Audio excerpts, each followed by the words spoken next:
Hello, and welcome to Peaches Talks YouTube. We're about to embark on a mind-bending journey into the fascinating world of relationship dynamics. This is your captain speaking, ready to steer you through the intriguing labyrinth of love, breakups, and everything in between. So fasten your seatbelts, hold on to your emotions, and let's dive right into the enigma of human connections. But before we kickstart this roller coaster ride, we have a little housekeeping to do. If you're new here or haven't done it yet, hit that subscribe button and tap the bell icon. Why? Because we're unraveling mysteries, providing insights, and sparking conversations that you wouldn't want to miss. And as we warm up for our deep dive, here's a little humor to lighten the mood. Why don't scientists trust atoms? Because they make up everything. Now that we've got the laughs out of the way, let's move on to the first stop on our journey. The enigmatic realm of relationship dynamics, Hogwarts style. Ever pondered why the no-contact rule works occasionally? Is it some sort of Jedi mind trick? Fasten your seatbelts, because we're about to plunge into the enigmatic realm of relationship dynamics, Hogwarts style. The no-contact rule, as many of you might be aware, is a widely utilized strategy often employed after a breakup. It's somewhat like playing hide-and-seek with emotions. You disappear from your ex's life, hoping they'll come looking for you, like some kind of relationship version of Waldo. Sounds a bit counterintuitive, right? Ignoring someone to capture their attention? It's akin to trying to attract a cat's attention by not looking at it, and we all know how effective that is. Yet, there are instances when this strategy works like a charm, like a flawlessly executed Rickroll. Suddenly, your ex becomes curious, perhaps even a bit nostalgic, and before you know it, they're reaching out. But here's the million-dollar question. Why does this happen? Is it sorcery? Is it reverse psychology? Or is it merely the allure of the forbidden fruit? Whatever it is, it's time to pull back the curtain and examine the psychology behind the no-contact rule. So grab your detective hats and your magnifying glasses, ladies, because we're about to start untangling this mystery like a Scooby-Doo episode. Before we delve deeper into the psychology of the no-contact rule, let's take a detour and explore the science of attraction. What makes us drawn to one person and not another? Is it their captivating eyes or their contagious laughter? Or is it something deeper, something that resonates within us? Well, it's a mix of biology and psychology, like a well-baked relationship pie. Our brains are wired to seek out potential partners who are healthy and capable of producing viable offspring. This is often reflected in our attraction to certain physical features. But it's not all about looks. Personality traits like kindness, humor, and confidence also play a significant role. These traits signal that a person is a good partner and a potential co-parent. And then there's the shared interests, the cherry on top of the relationship pie. Shared interests create a sense of familiarity and connection, making us feel more attracted to the person. So where does the no-contact rule fit into all this? By going no contact, you create a sense of mystery and scarcity, which can amplify these feelings of attraction. It's like taking a slice away from that relationship pie. Suddenly, you want it even more. But remember, the no-contact rule isn't a magic potion or a Jedi mind trick. It's just one piece of the intricate puzzle of attraction. So while it can influence attraction, it's not the only factor at play. After all, a pie isn't made of just one ingredient, is it? Now let's discuss the elephant in the room, social media. In the modern world, relationships aren't just about face-to-face interactions. They're also about those little blue ticks on WhatsApp, the scene on Facebook Messenger, and the double taps on Instagram. It's like playing a game of chess on a global scale. Every move you make can be seen, analyzed, and potentially misinterpreted. So where does the no-contact rule fit into this digital landscape? By going no contact on social media, you create a digital silence that can be as potent as physical absence. It's like muting the soundtrack of a horror movie. Suddenly, every small sound becomes a lot more significant. But it's not all smooth sailing. The no-contact rule on social media can also backfire. It can be seen as a form of manipulation or even aggression. After all, blocking someone or ignoring their messages can be quite hurtful. It's like playing a game of poker with a bad hand. Sometimes, it's better to just fold and walk away. And then there's the temptation of stalking. We've all been there, scrolling through their Instagram, checking their last scene on WhatsApp, or even reading their old messages. But remember, the no contact rule isn't just about not talking to them, It's also about not stalking them online.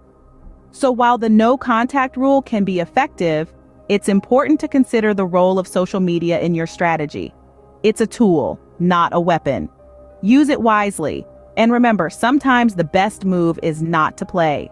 Now that we've discussed the role of social media, let's examine some real-life examples of the no contact rule in action. Just like the diverse characters in a gripping TV series, each relationship has its unique dynamics and outcomes. Our first case study involves Sarah and John. They were in a relationship for 2 years before things turned sour. Sarah decided to implement the no contact rule both in person and on social media. Initially, John was confused and reached out multiple times.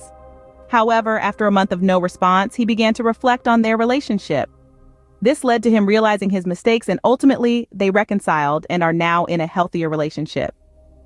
In contrast, we have the case of Lisa and Mark. Lisa tried using the no contact rule after their breakup, but Mark took it as a sign that Lisa was not interested in reconciling. He moved on quickly, leaving Lisa regretting her decision. As you can see, in this instance, the no contact rule didn't work in her favor. Lastly, let's look at Mike and Emma's story. Emma chose to go no contact without blocking Mike on social media. Mike, curious and unable to resist, kept checking Emma's social media profiles. This led to a cycle of obsession for Mike, proving harmful rather than beneficial. As you can see, the no contact rule can have different outcomes depending on the situation. It's not a one-size-fits-all strategy. It's like choosing the right tool from a Swiss Army knife. You need to pick the one that suits your situation best. Above all, remember that every relationship is unique, and what works for one might not work for another. So take these case studies with a grain of salt and consider your own circumstances before deciding your next move. But what if the no contact rule isn't for you? What if it feels like trying to fit a square peg into a round hole? Don't worry, you're not alone. Just like there are multiple ways to tell a compelling story, there are also several strategies you can use to navigate a breakup. Let's explore a few alternatives to the no contact rule. First off, we have the limited contact rule. This strategy allows for minimal contact, like an occasional text or call, but nothing more. It's like watching your favorite series, but only one episode a week.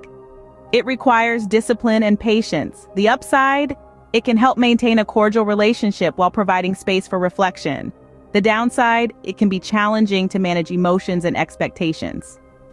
Next, we have the friendship route.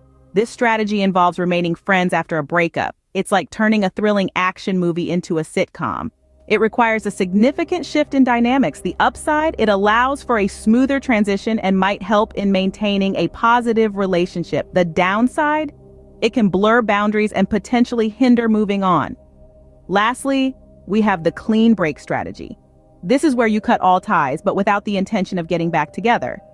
It's similar to canceling a series after a season finale. There's no going back. The upside, it can provide closure and pave the way for a fresh start. The downside, it can feel harsh and may lead to lingering, unresolved issues. Remember, the no contact rule isn't the only strategy out there. It's crucial to choose the one that's right for you. It's like choosing the right genre for a story. It should resonate with you and align with your needs. And as always, consider seeking professional advice if you're unsure. After all, the goal is to write a happier, healthier chapter in your life story. Now you might be thinking, is it just a game of hard to get? Well, let's plunge into the mind-boggling world of psychology to find out. You see, there's this nifty little concept called psychological reactance. It's a fancy term that explains why we sometimes want what we can't have. It's like when you're on a diet and suddenly that chocolate cake looks even more tempting than the one-ringed golem. So, does the no contact rule really work? You might be asking this question, especially after hearing so much about it. It's like asking if pineapple belongs on pizza, highly debatable. The answer isn't as straightforward as you might expect. It can be effective, but its effectiveness largely depends on the individuals involved and their attachment styles, like choosing the right Pokemon for a battle. So, what have we learned today about the no contact rule? It's not a game, it's not a trick, but a captivating part of the human relationship puzzle. So the next time you find yourself in a challenging relationship situation, remember what we've discussed today. Remember, Understanding the psychology behind the no contact rule can help you make better decisions for your situations. All right, folks, we've journeyed through the enigma of relationship dynamics, dabbled in the Hogwarts-style realm, dissected the science of attraction, and even scrutinized the role of social media in relationships. And of course, we've taken a deep dive into the no contact rule, its alternatives, and the psychological reactance that comes into play. Whoa, that was quite the exploration, wasn't it? But hey, before we say our goodbyes, we want to keep things light and end on a high note. So here's a funny meme to wrap things up. Why don't we ever tell secrets on a farm? Because the potatoes have eyes, the corn has ears, and the beans stalk. We hope that brought a smile to your face. Now, if you found this journey as fascinating as we did creating it, show us some love. Hit that like button, share this video with your friends, and don't forget to subscribe to Peaches Talks YouTube for more insightful content. Remember, knowledge is power, and understanding the psychology behind relationship dynamics can certainly empower you in your personal life. So keep exploring, keep learning, and most importantly, keep loving. Until next time, take care and stay curious.